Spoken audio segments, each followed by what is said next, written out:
Hello SGD, Sacred Geometry Decoded. This video I want to look at the amazing ancient survey and the knowledge, and with very simple technology how ancients were able to achieve simply amazing things in regards to surveying. Now surveying, I think is generally overlooked. Even in modern times we really take surveying for granted. It's everywhere. Almost everything we do, whether we're, roads, your fences, giant skyscrapers, wherever there is building happening, wherever land division, roads, whatever, surveyors are there and they're underpinning all construction, architecture, town plans and all those elements. But let's look at the ancient. So back to even ancient Egypt. Surveying was very important. For instance, the chord stretches involved in land surveying in ancient Egypt. Along the Nile, the flood would come and it would wash away land. Peoples would have to pay tax based on how much land was being cultivated. If you lost land, the chord stretchers would regularly come and they would adjust your taxation based on this. It's a very important element in regards to ancient Egypt, the bureaucracy, but their agriculture, it still applies pretty much to every ancient civilization. The measurement of land, to keep disputes, to stop people arguing, and still now there's those horrible neighbour sort of type of shows where people fight over a fence being a couple centimetres either way or the height of a hedge. In ancient times and still in the modern times, surveying land or roads or whatever, very, very important. Here are a couple instruments found in ancient Egypt. I've done a couple video series in the past, especially in regards to Seshat, who is the female counterpart of Thoth. She was a goddess connected to architects and the foremost of the builders, but she was also a goddess connected to weights and measures, which are essential to surveying, but also to building any of those grand structures, whatever. And it's not just about the giant temples; it's also about the common folk and their land plots and their houses and stuff. So every element of society, from the top to the bottom, surveying was there. Couple of the basic instruments of ancient Egypt was the merket. Now it's probably the image. So basically you had a stick there with a line in the middle that would, there's a little slit cut that would be used as a sighting tool. And we also have this simple but very accurate instrument, the merket, which is basically a rod with a plumb line hanging from it, just a string and a weight hanging down. Same principle still works now. It's just, the string is going to hang straight down underneath a weight, so you get very, very accurate measurements from that. This is the Roman name for it is groma. This was found in Fayum. The suspension and so the string and the weights were restored, but the instrument itself, very simple, but very, very, very accurate. And we'll look at that and some examples of that, but also in regards to the findings. So in the center here we see one of the images of Seshat, the foremost of the builders, the goddess of math, geometry, astronomy, survey, science in general, and many images such as this across ancient Egypt. This is called the stretching the cord ceremony, where the pharaoh would, along with the goddess Seshat, would stretch a cord. So one of the things, you can see this cord tied around, and these two stakes would be at the foundation of a new temple. So when they wanted to align a temple, when they wanted to create a new one, before you build anything, you must survey to get the, so if you engage, you have to get your surveying correct before you even build your foundation, before you build the temple, the structure, whatever. You need to be accurate in your surveying, and from the accuracy of your initial survey, that's how accurate the rest of your building can be. So this shows the stretching of a cord ceremony, which is in the oldest surviving Egyptian records. Also, they mention the foundation of a new temple, and that carried on right up until the end of the dynastic period as well. On either side, we see, we'll look at those a bit more, but what we see, these are from tombstones or graves of Roman surveyors, and we see these instruments, and that's a groma. You can see that there, and we'll go back because we found those also in Egypt. Now the exact date of these is not exactly sure, but we do have stretching the cord ceremony going back very, very long time, especially in regards to Seshat, who was one of the really, really old, very important gods and goddesses. She invented writing. Thoth taught it to humanity. when the pharaoh returned from a campaign, Thoth would count the amount, the war booty. She would double check his calculations. Seshat is very, very important, but not very popular. But she's the goddess of science. She's the female equivalent of Hermes Trismegistus, or later Imhotep. But this instrument, the grommer from these Roman surveying, this one was in Pompeii, I think. But you see the grommer there, and you also might notice this on the side. We'll go into that. This is another example where many examples of these. The surveyor in ancient Rome was very important position, and so whether it was surveying the temples or the cities, but even the military camps, they had a very strict set of rules in regards to a way that the military camps were set up, but also, well, you had to get your surveying right, and this was a very high position. The grommer is a very simple tool, but as is the case, very simple is often the best. And so you would just have these 4 struts with plumb lines hanging from them. The gravity ensures that you have a straight line pulling the string down.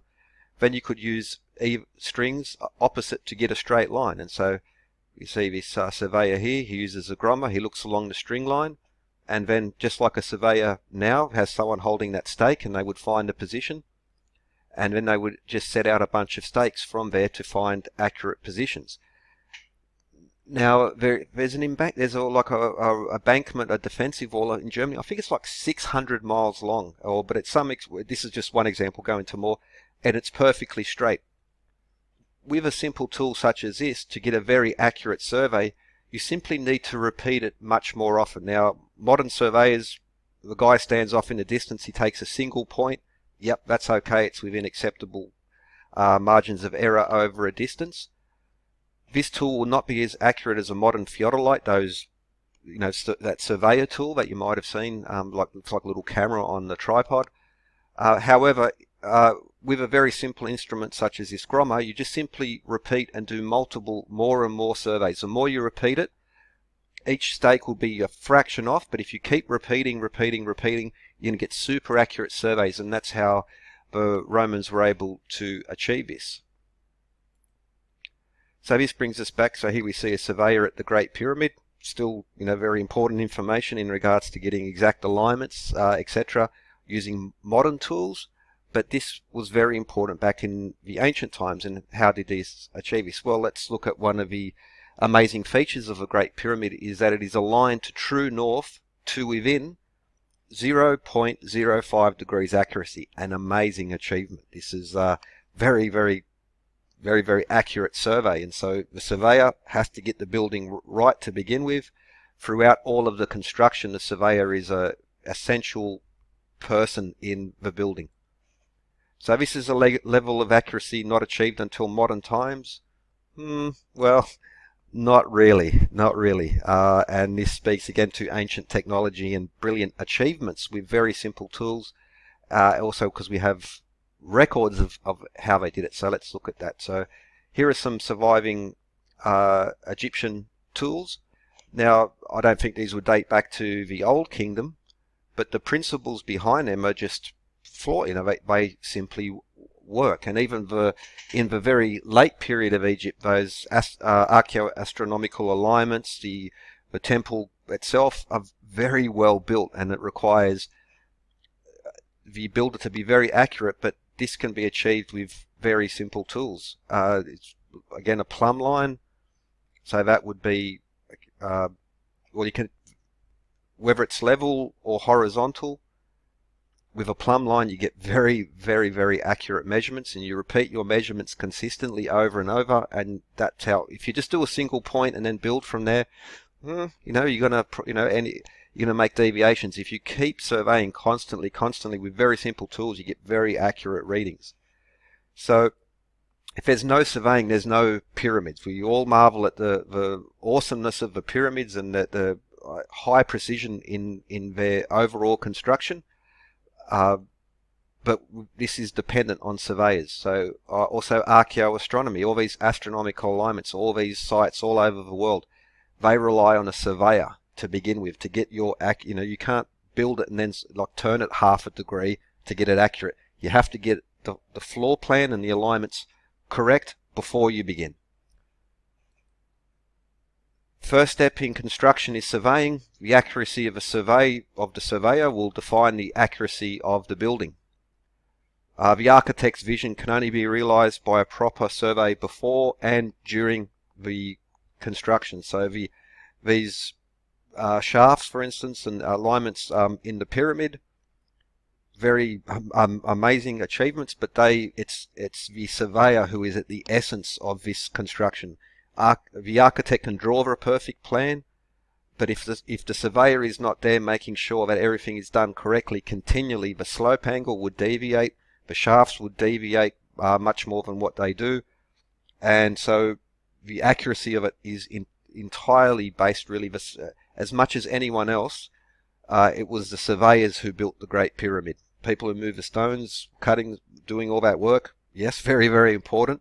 But when we look at and marvel at the quality of these buildings, and again focus on the pyramid, but this goes to even to, for instance, up to the great cathedrals and every ancient site, and the precision of the build and the alignment, the archeoastronomy, it's the surveyor who is at the essence of this. Pardon. So back to the stretching the cord ceremony. That's the ceremonial image, but we have writings of the parts of the stretching the cord ceremony and how this carried on from Egypt through to later civilizations such as the Romans. The Romans and the Greeks, in their Strabo and other writers, very clear that we learnt from earlier civilizations, where it was the Mesopotamians and the Egyptians, especially through Heliopolis. This is it's not shy at all about telling us that they state that quite clearly. They inherited knowledge, and that's evident because the Romans just didn't sort of like pop up with all the amazing stuff that they had. They were a part of a stream of transfer and development, and a collapse of empires, and coming back up and down. There's been a constant wave of improvements, and then we guess we'll go into dark ages. But so surveyor, well, it is essential. It's essential and very overlooked trade. And that's regards, for instance, the pyramid. Is your sort of surveyor. Just recently, I stopped and asked if I could take some photos of his equipment. Going back in time, the more simple equipment before these, electronics, surveyors were very simple tools used properly and repeated measurements and testing will get you very, very high levels of accuracy. Coupled it, so for instance, stretching the cord ceremony. Over time, the symbol of Seshat changes. So this is a more later symbol where that's the later one. This is from the era of Hatshepsut, and this one's interesting because we have essentially an octagon in there, but also notice how this is upturned bull's sort of horns, but this one is more basically a half circle, but we have these two slats, these two slits. So for instance, one of the parts of the stretching the cord ceremony, I have grasped the stake along the handle of the mallet, where you can see them doing it there. I take the measuring cord in the company of Seshat, goddess of weights, measures, surveying, construction, maths, etc. I observe the progressive movement of the stars.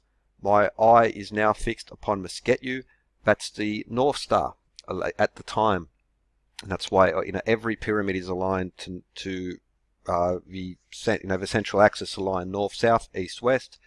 Almost exclusively all the pyramid entrances are on the north, with like a couple of very rare minor exceptions later on. But and also then the next section, the god of timekeeping stands beside me in front of his merket. I mentioned that earlier. It's a plumb line and a rod, which can be used to keep time at night because of the movement of the stars per night. If you know how many degrees they move per hour, for instance, you can keep time at night.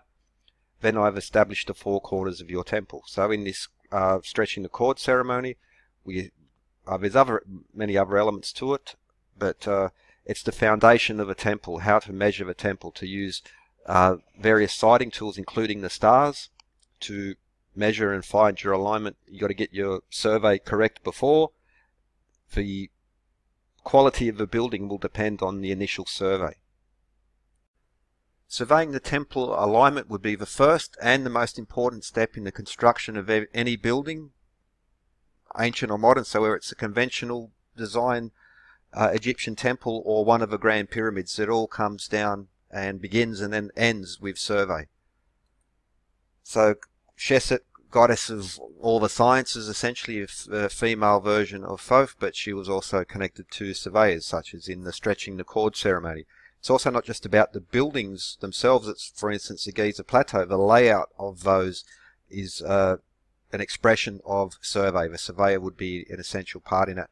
I'll put a link to a recent playlist where I'm nowhere near finished it, but talking about the layout of the three Giza pyramids and how they relate to, especially to the Khafre Causeway, and essentially that this, I believe I've shown with very strong evidence, is the 0 point of the three pyramids as well. I'll try to remember to put that playlist in the description.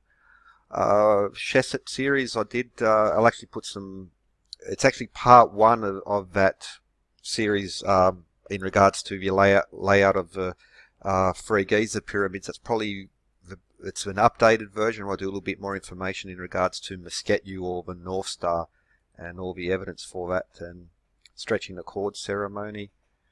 But here's some images of Seshat, and so that's now that there's an actual photo carving of that, but I just use the illustration because it's a little bit more detailed. So the later versions is these upturned bullhorns, and some of the very, very oldest ones, such as in the is it Wepanefret tomb. But we see that style which matches those earlier ones, and that's an important feature for the importance of Seshat and survey and alignments, especially astronomical alignments. Great paper in regards to this orientation of Egyptian temples, Belmonte, and he's done other really, really important papers in regards to astronomical alignments, not just of the famous major temples, but he did a survey all along the Nile, also into the desert regions, down into Nubia, and catalogued and took these measurements, and then really puts out the importance and the astronomical alignments. But that tool of Seshat, so again we see what that instrument is. Well, amongst those people who were studying this, and Seshat of course being integral to the foundations and alignments of temples to the stars, how this image, and this also relates to later periods where we know for sure what the groma was and who was using it. But so with this very simple instrument, so it just got, you know, your 8 pegs out on each side, then you have this, the 2 slits on the top, has an alignment tool, and it would work. It's, again, very simple stuff works, but how that connects to the Roman groma, which we find written in Roman texts on surveying, such as by Grammaticus, Hieron, and Vitruvius as well, and how really just a couple of plumb lines on this tool as a sighting tool just works. You know, if you had access to a modern laser one, you'd be using that, but with very simple tools, just repeated measurements, you get super accurate survey over very long distances. And how this instrument of Seshat is concerned. Now, I've just stretched it out because Seshat usually has a she of 7 points. So 1, 2, 3, 4, 5, 6, 7. We actually have an 8th point as well, and that would form this 8-pointed groma, which could be used. Now, there are actually other evidence of it in Egypt as well. Should have included those pictures, but we have this groma instrument on ancient Egyptian carvings. It's identical to the Roman era. So this tool, all you need to do is add the plumb lines. That will give you your level, and then from there you can make accurate sightings, not just at 90 degrees from each other, but at 45 degrees. So the ones that go at 45 degrees from north, south, east, west, yeah, you get all your alignments from there. The Korobates as well is a ancient tool described in Vitruvius, but also Hieron. A few other people talk about it and they describe it. Very simple, very, very simple. Essentially it's a flat table, You have plumb lines at each corner so you can find your level position, and then there's a groove in the middle which would be filled with water, and from there you can find it's like a spirit level, but it's actually more accurate because of instead of one little bubble. So imagine a very long bubble, like in a spirit level it's only like an inch long with a tiny little bubble in there. If you have the longer the better. And this was again one of the instruments not only illustrated but also described in these ancient engineering and architecture books from the ancient Romans, who were the heirs of previous civilizations. So survey, up until still so important, even amongst, for instance, George Washington, the tools of survey, for instance, the builder square and plumb lines, it's repeated in the Bible as well. It's still metaphors in regards to being on the level or plumb. It's these reference, it's a square house. The references that's even built into our expressions of like honesty, decency, fair play is so much related to the tools of weights and measures and surveying. So back to this one, I'm pretty sure again now I remember it's from Pompeii, but we see the grommer there and how it's even with the stake to plant it into the ground. There's another example, and this one's nice because we actually see the plumb lines hanging from there, which give you your straight lines also for balancing. And so that's that missing portion, but again we would, assuming, I'm not sure, because based on all the other ones, like that would probably, but the reason I want to focus on that one is because we go back to Seshat and the stretching the cord ceremony. So very simple instrument, plumb lines hanging down. I take the measuring cord in the company of Seshat. Now our cord in ancient Egypt was 100 Egyptian royal cubits. But the measuring cord, or such as the cord stretchers, I take the measuring cord. Well, that's another essential tool of surveyors. So now we have a chain. Let's go back a moment. So amongst the tools of George Washington, but even going back, so that chain, even a chain is 66 feet. 10 chains is 1 furlong, as in the dimensions of New Jerusalem is 12,000 furlong or 120,000 chain. This is more, these measurements, so half a chain is 33 feet. You find whether it's 66, 33, or the variate, 132, 264, etc. across time, across the ancient world as well. And it also would link to pendulums and cubits and meters as well, but I've done those in other videos. So back to the importance of surveying, using very simple tools, and based again not just on the artifacts, but also in the written text, which brings us back to the measuring cord. So to survey is not just about getting angles and alignments, it's also about laying out the town plan. So whether it's correct measurements of a building or a town plan, you need the measuring cord. Or surveyors, so it's not just about the footprint of a building and the beginning and the alignment of, for instance, the Great Pyramid. It's also about getting these shafts accurate and keeping them going over distances. Before construction and during the entire construction process, the surveyor defines the building. He would have had to keep checking these things over and over to get the angle right over that. What is it? I think the slope is 186 meters. This probably even more, but roughly 186 meters. But to get that slope angle and keep it in right, you don't just do one measurement from the start and then sort of eyeball it. You need to keep checking and survey. And the surveyor, just like with buildings now, every time they add a new floor, you get the surveyor in just to make sure everything's going right. Grammaticus is one of his textbook on his writings on surveying and philosophy of town planning, etc. is very important. It was copied and transmitted through the Arab world and then into the medieval period as well.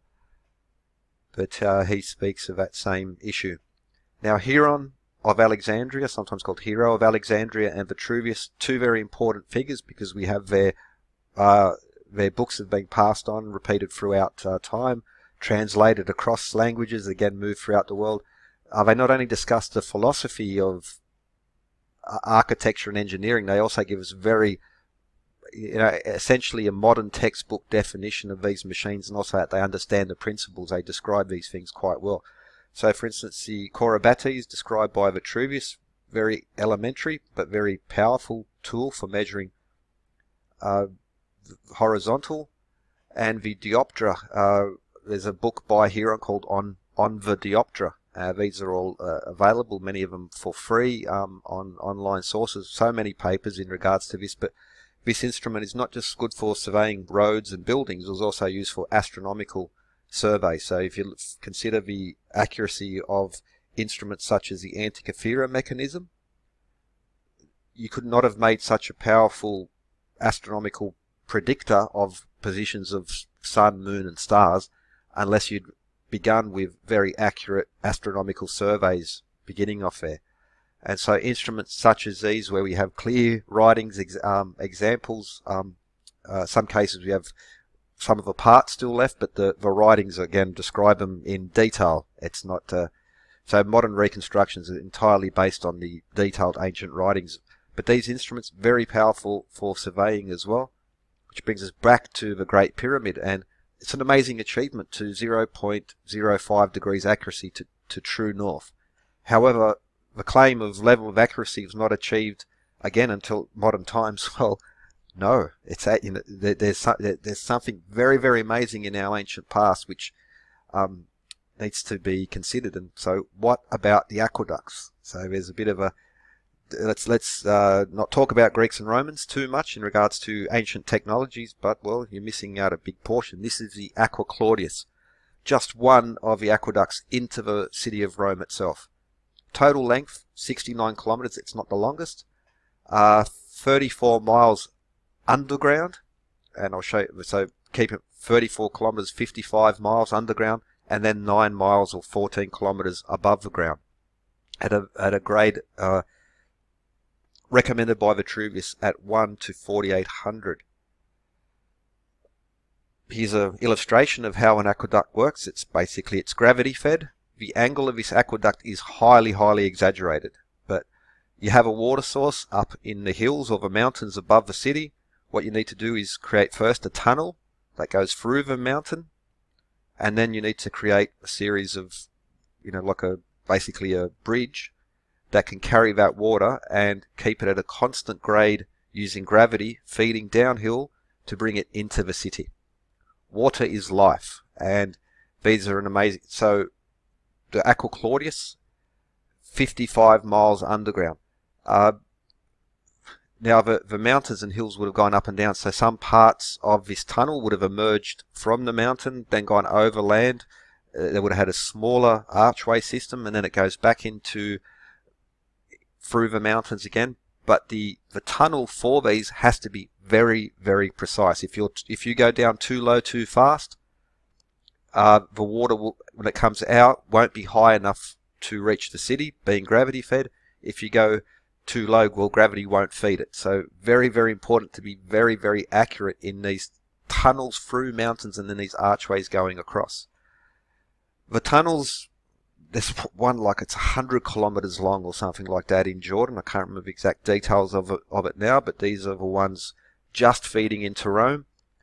Very, very accurate, very, very long, huge amount of stone has to be removed for these, and they need to be accurate throughout. If you dip too much, then the water pools.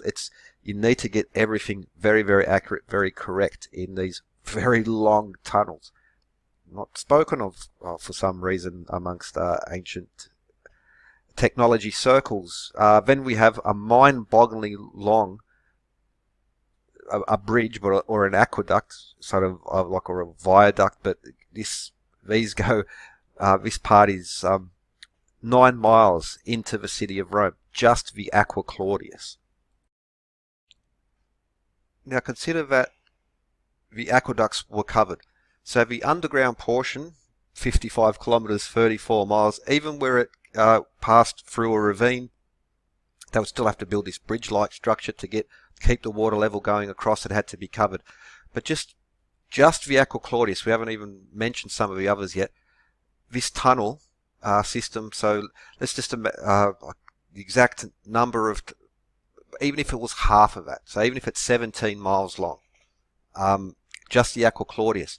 Imagine how much stone had to be removed to make this, and how much work and the necessity for precision in the surveying to keep the water at a grade. If it went too steep, the aqueduct would fall short, gravity would not deliver it to the city. Consider how much stone had to be removed just for this particular tunnel system for that portion of the Aqua Claudius. Then 9 miles, 14 kilometres above ground to deliver it to the city at a point high enough to flow into homes. So you can't just sort of come to the edge of a city and then, for it to fall into the gutter. You need to have, there are many, okay, I'll show you a picture just a moment. This is Segovia in Spain, Roman Aqueduct, and just as an example of the image, because Rome was rampaged, but they had multiple aqueducts coming into Rome. So in the city centre there are reconstructions of it, but this is the surviving one in Segovia. So this is sort of what's happening with these aqueducts. They don't just sort of come to the end of town and run off. They stay higher than the buildings so that the water could flow into the buildings. Now, the richest people in Rome lived up on top of a hill.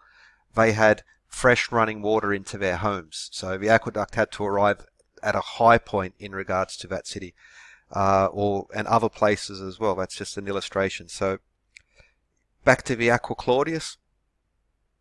34 miles, 50 miles underground, then 34 miles, 55 kilometres underground, then 9 miles, 14 kilometres above ground to bring it to a high point in the city. So just the above ground portion that we see there.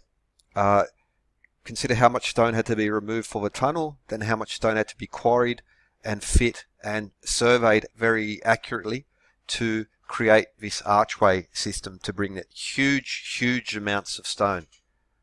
Massive amounts of stone, and that's just the Aqua Claudius.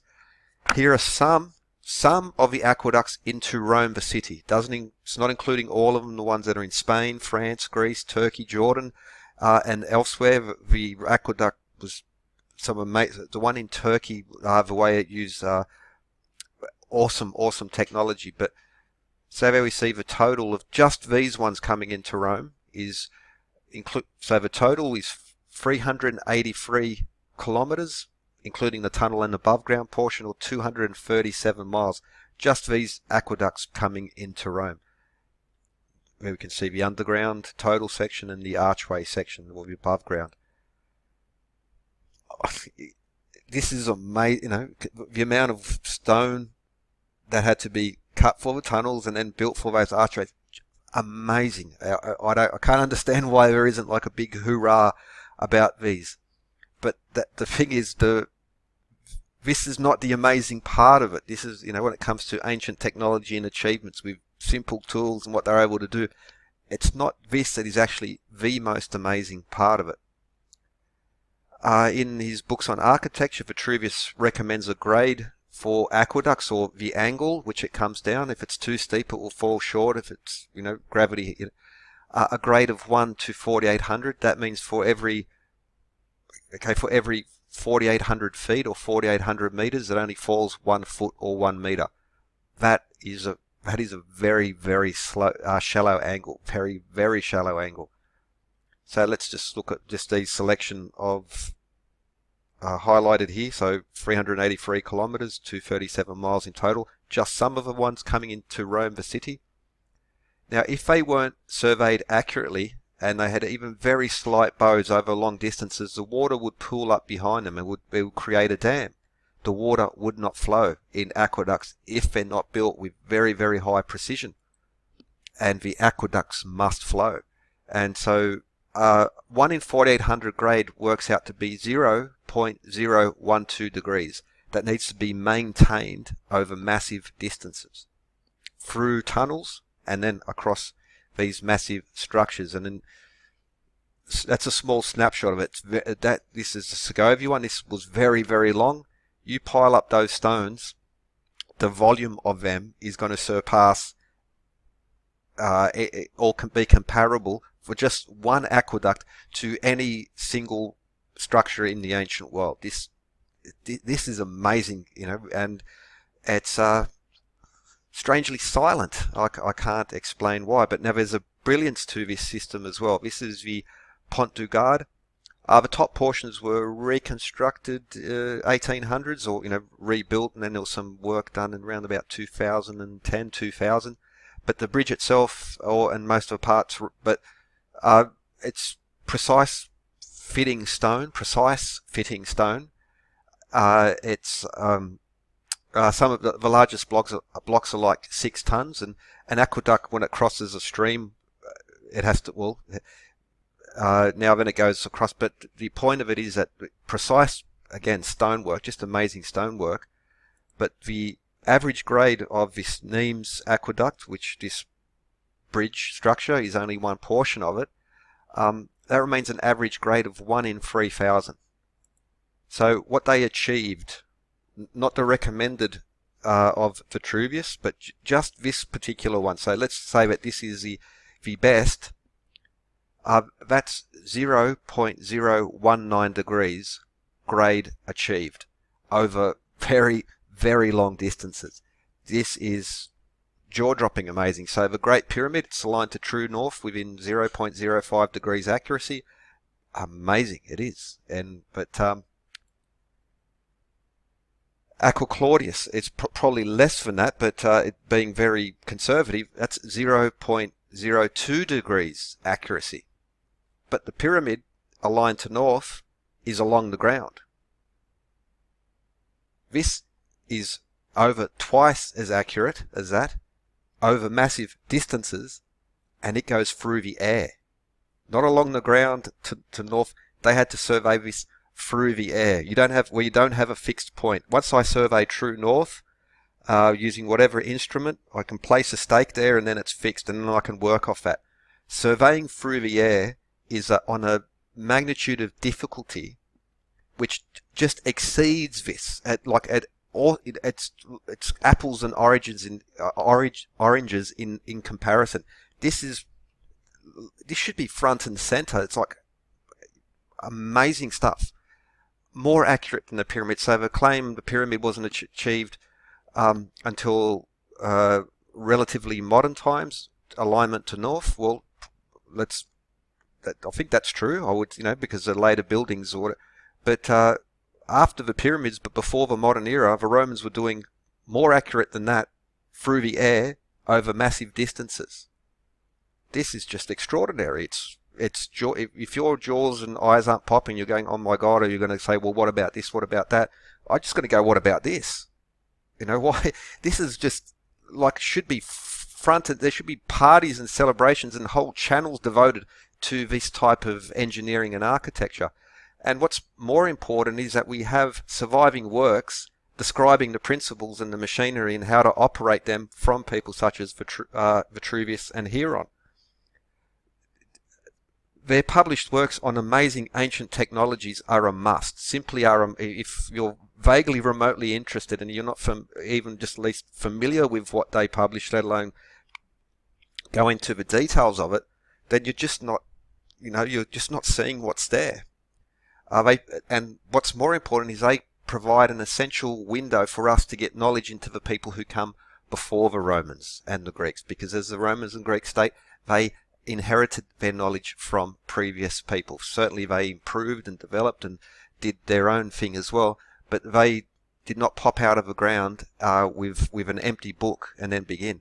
They learnt from older civilization, whether it's sailing, stoneworking, all these elements. And what's very important about the Roman era is the very clear and concise books written on that, which you could almost just drop them into a modern textbook. They're not esoteric at all. It doesn't need you to use and try and translate into what does this phrase really mean. The words that they use to describe these simple machines is literally still in the English language and other languages across the world. Their language is our language when it comes to engineering.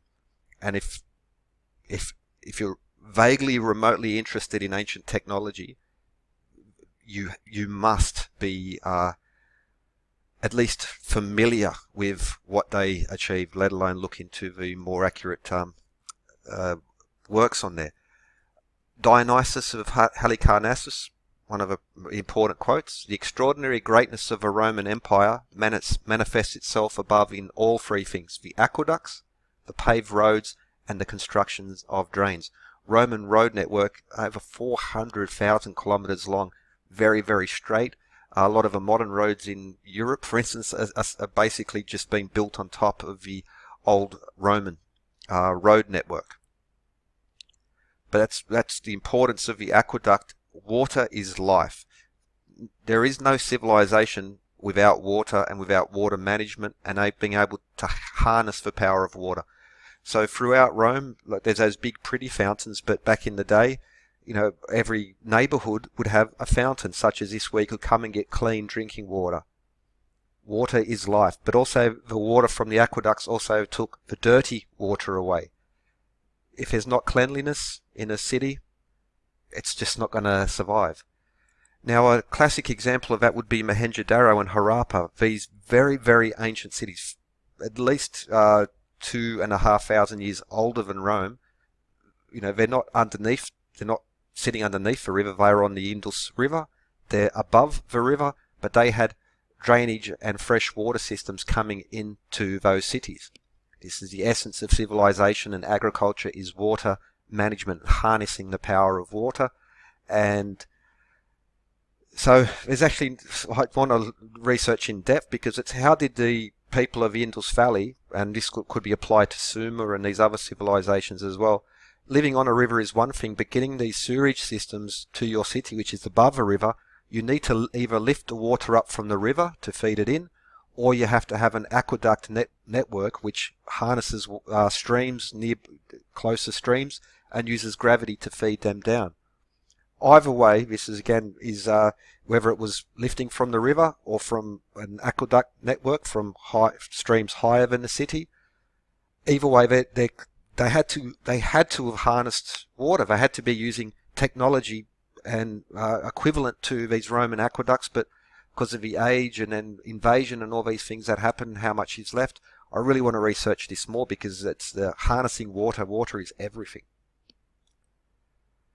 But another brilliant thing about the Roman aqueducts, this is in Barbagal in Spain. I think it's in Spain. So we have the aqueduct bringing water in, then they cut through, again created a tunnel, and then used gravity to feed down this industrial complex, which was grinding flour. It was an industrial scale flour mill using water, simple gearing technology, simple ancient technology, and it was on an industrial scale. But it's not just about drinking water or about the sewage, it's also about harnessing it for industrial use and labor saving devices. But also, once you introduce a machine, you can do things very powerful. Now, I'm going to link this video, Lost Ancient High Technology Granite Cutting Machine in Action, based on, again, the ancient descriptions of water-powered stone cutting machines. So you don't need this massive labor force. If you can harness power, even when you go to bed, the machine still works 24/7. That will be linked to History Maze. He's done some other really cool videos in regards to these technologies. Long before the Romans come along, so this is the oldest surviving one in Mesopotamia, you harness the water flow from the river, it lifts the water up on a water wheel, and it delivers the water to the irrigation networks on the banks of a river. Agriculture. You need water for agriculture, and if your field is, obviously it has to be above river level, so how do you get the water there? You can't just have 1,000 people with buckets doing it over and over again. That's not going to quite work. You need to harness water, and you could use animals or labor teams, but let the water itself lift itself up. Everything is water. This is from D. Ray Metallica, 16th century book on mining and metallurgy, and amongst the other machines they show a water wheel powered lifting hoist. So you can use it to lift, you can use it to cut, and you can use it to irrigate, just with harnessing the power of water.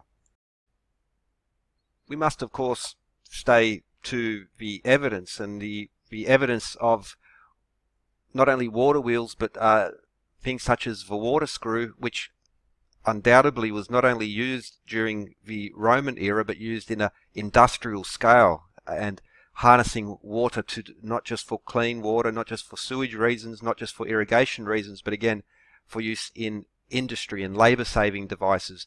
based on the very simple machines such as gears and levers and pulleys, which again very accurately detailed in these Roman texts. The Romans, of course, tell us explicitly they inherited so much of their knowledge from previous civilizations, given that the Roman technology was essentially the same. So whether it was, making gold, apart from the introduction of industrial scale iron production, that might be one of a few examples, but all the materials, all the products of, to outfit large armies that would go on campaign, to have these massive festivals, to build fleets, to all these elements require sophistication in these civilizations. For instance, the Sumer Babylonians, the ancient Egyptians, or the people of the Indus Valley civilization, even ancient China. These were not some random collection of a few farming villages and someone playing a king. They had large bureaucracies, large armies, and these things. And so, based on the evidence, no one can say for sure when water wheels or water screws were introduced. There's some great work in regards to the Hanging Gardens of Babylon, and that they were actually using a water screw to water the gardens there, the Hanging Gardens being one of the 7 wonders of the ancient world. But without speculating too much, and given the fact that these are, for instance, Phoenicians, Egyptians, and pre-Roman people were sailing, and that technology is essentially the basis of all these other machines, whether it's levers and pulleys, and that this could not be applied. We don't have, again, explicit, clear evidence of this, but I lean towards the fact that pre-Roman people were, at least as clever as the Romans, and given the fact, that the Romans evolved from these older civilizations and technologies, the genius of Rome was so much in the bureaucracy and the organization, but it wasn't so much in, who's to say exactly when these industrial scale machines being water powered were introduced? It's hard to say.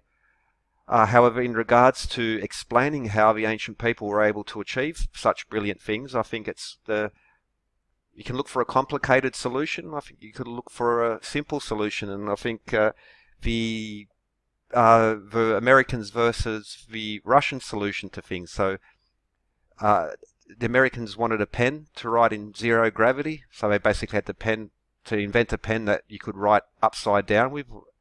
The Russians said, well, we could just use a pencil and save all of that. Now, credit to, I think, innovation is important as well, and so the concept, all power to them for inventing this sort of new type of pen, but that's looking for a very complicated solution to what's a very simple problem. And I would lean to the fact that the ancients, at the very least, were able to harness these simple technologies and use them, because of harnessing water would be, before they achieved high technology, surely they would have at least passed through this step of simple technology, just clever solutions to things. So who's to say it didn't happen?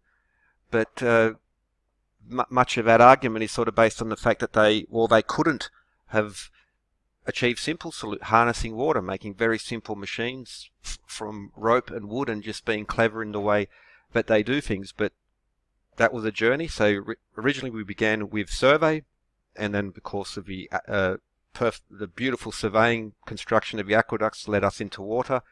But we'll just quickly look back at the beginning and the concept of survey.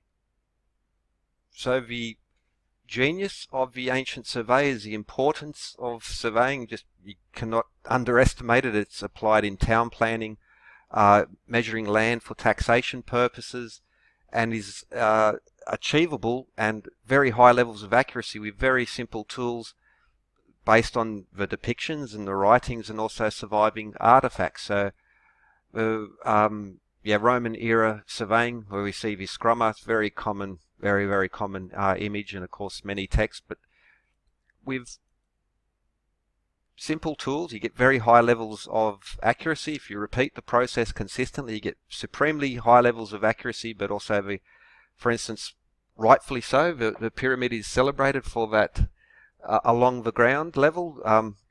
accuracy to perfect north and high level of achievement, but to temper that, the level of accuracy not being achieved until modern times, that's actually ignoring one of the most wonderful engineering feats of the ancient world, and that's the aqueduct. Not just one, but the aqueduct system. So surveying, no pyramids, there's no archeoastronomy alignments without surveying. Surveying is the first step. It's just throughout the whole process. If you're not doing quality, accurate surveys, just nothing's happening. And again, the evolution of survey equipment, but the ancient depictions, the ancient writings, and of course the on-the-ground evidence of these temples, and even again sort of the use of the North Star in regards to that, timekeeping and survey, Seshat and Thoth, guides of weights, measures, geometry, astronomy, mathematics, etc. I'll put some links to some relevant videos in regards to this in the description, but also that instrument of Seshat, so being a goddess of survey connected to this later developments. Actually, I would argue strongly that this was just a continuation of Egyptian survey techniques, and given the accuracy that's achieved, and again evidenced by the Roman writings, but also the surviving evidence, on the ground in regards to their alignments, and not just the alignment along the ground to north, but the wonderful perfection essentially in the aqueducts, and the scope of the projects, the amount of stone that had to be moved over vast areas and surveyed to high levels of accuracy, because it just wouldn't work. Just again, just some of the aqueducts into Rome, not including those in Italian cities outside of Rome, let alone across the rest of the Roman world. And that it's a phenomenal piece of work, and it's again such a compliment to our ancestors that they're able to achieve really cool things with very simple techniques.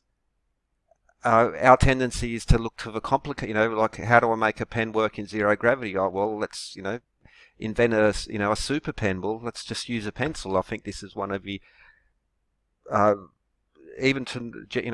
people often talk about the people who grew up during the Depression, how they're very frugal, but also very, how they can achieve a lot with very little. And I think that's something that's become especially lost in our sort of more modern era, where 3D printers are one of the greatest trades was tool makers. So back in the day, everything had to be, a pattern had to be carved out and made and precision to make a pattern for those tool makers. The old clock watchmakers, for instance, they didn't have modern electrical digital display equipment to show how accurate their tiny little fiddly little cogs were in building those old-fashioned watches, and that was done by experience, by feel, by eye.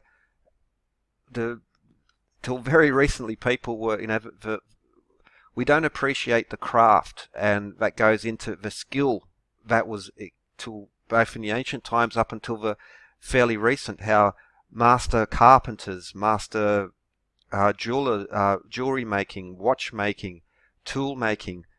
That's before we had machines to make machines. Someone had to make the original lathe. Someone had to make the original saw, and so even those more modern developments that began with craftsmen, tradespeople who really were just brilliant at their jobs and could do things really well. If you look at for instance, since the Renaissance, like the buildings and columns in the Vatican, or the old colonial buildings here in Sydney that predate modern tools, and the genius and the beauty of those particular buildings, the skills that go into them. And I think the aqueducts is one of the most profound, most important elements, because this was not, this level of accuracy actually surpasses the true north accuracy of the Great Pyramid, which again, remind you, is running along the ground. the shafts in the pyramid are very accurate, but they're not as accurate as the north-south alignment of a pyramid. That's basically the most accurate part of it, and it's amazing to 0.05 degrees. However, it's just not true that this was not achieved until more recent times, because not only did these aqueducts reach a higher level of accuracy than the pyramids using the Groma, the Dioptra, and the Corybates, this was achieved over massive distances through the air. This is on a whole different level to true north along the ground. And it still mystifies me why this part of ancient history is either diminished, and a lot of people keep saying, oh, the Romans and Greeks could not do this or they could not do that. These are absurd claims, because they did do that. They left us also writings in regards to there, but like, really, this is amazing. This is like, shouldn't we be fireworks or something off, going off? What? This is amazing stuff. And if you can't appreciate that, because they're Greeks and Romans, well, and the Greeks and Rome was an empire. It was really the Mediterranean people. It wasn't just a few Romans in Rome and then all these savages on the outside. The Romans were part of a larger world which evolved from earlier civilizations. So to understand the ancient Babylonians, ancient Egyptians, the Indus civilization, where we can go back to these ancient clear records, I think that's the best window to begin with. Like that should be the starting point. Let's go back to where these very clear, elaborate, detailed records are, and then work backwards from there, rather than go into the past and try and make it fit with a modern view that because I'm used to using a 3D printer now, therefore they had to have a 3D printer in the past. Tool makers in the 18th, 19th century would they were, before 3D printing, they were making and fitting, and the stonemasons of the past, again, you can just find any cathedral or go to a graveyard and just look for where the richest man had his mausoleum built, and look at the quality of the stonework there. It's even got a convenient date on you, so you can know it was before modern tooling and machinery, before steam power even. And it's just like, it does mystify me in an element in regards to why these people not so long ago, but also the Greco-Roman period, why are they not set? They did amazing things, and even better, they left clear records on it. We don't have to try and decipher more exotic language or phrase, because even, for instance, in biology, we use Latin to name the various species, and the engineering terms is derived from Greek and Roman. So that's when we read their books, we can be very clear on what they said, and they also were very clear in their descriptions. So it's not just a matter of we've mistranslated them. They describe the processes in essentially like a modern engineering textbook or a modern instruction book would describe. Again, I highly recommend just to look into Vitruvius and Hieron of Alexandria, the steam engine, or like automaton, so basically steam-powered robots, automatic doors, the machinery, pumps, lifting equipment. These are just a couple of the people who write about them and tell us about and give us a window into the ancient engineering and sciences and technology, and do it in a very understandable way and very clear, very unambiguous way that they describe these things. And also, they're not just repeating how to make a machine that they saw, they also explained the principles behind them, because if you can build a small one, you can just, if you understand the principles, then you can build a big one. If you want something that pulls things across the ground, you can apply that same tech to lifting things from the ground. And I think, again, this is missing from the ancient technology narrative. With that, SGD, hope you enjoyed, and have a good one.